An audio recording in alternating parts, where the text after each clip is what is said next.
Bonjour, c'est Gilles sur boursicoté.com. Voici l'analyse technique Forex et matières premières pour cette journée du jeudi 8 octobre 2015.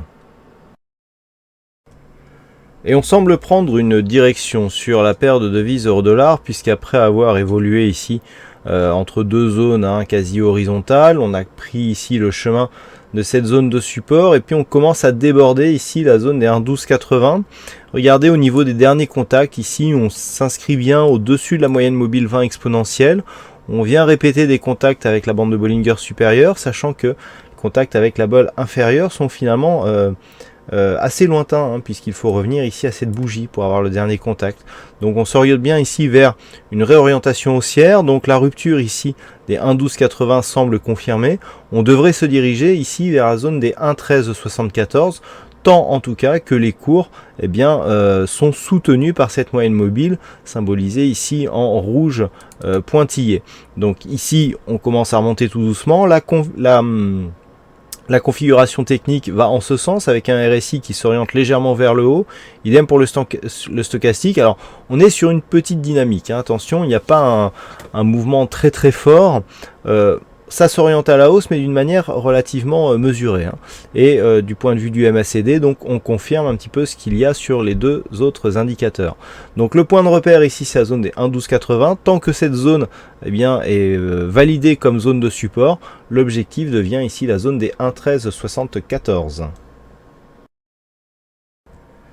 Par contre, sur la paire de devises dollar-yen, on reste ici sur une certaine neutralité. On est venu marquer un point haut ici avant de redescendre donc sur cette zone de support.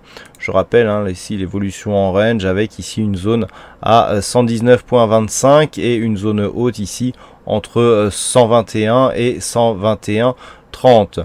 On reste ici dans cette zone, là on prend une petite direction baissière, mais vous voyez qu'il reste ici autour de la zone médiane à 119,77, donc c'est toujours neutre sur la paire de devises dollar-yen.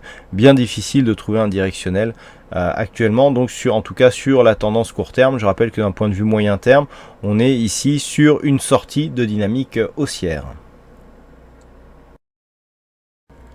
Et puis hier sur l'or, j'ai attiré votre attention sur une possible poussée ici à la hausse du métal jaune. Alors on est bienvenu ici se caler sous cette zone des 1150 $ l'once. Puis aujourd'hui on est revenu chercher ici un contact avec la moyenne mobile 20 exponentielle. Alors on est toujours porté ici par cette dynamique qui a été impulsée vendredi dernier. Donc contact ici, bol supérieur. On est venu consolider ici sur la zone des 1134. Deuxième phase de hausse. Contact ici sur la moyenne mobile 20 exponentielle.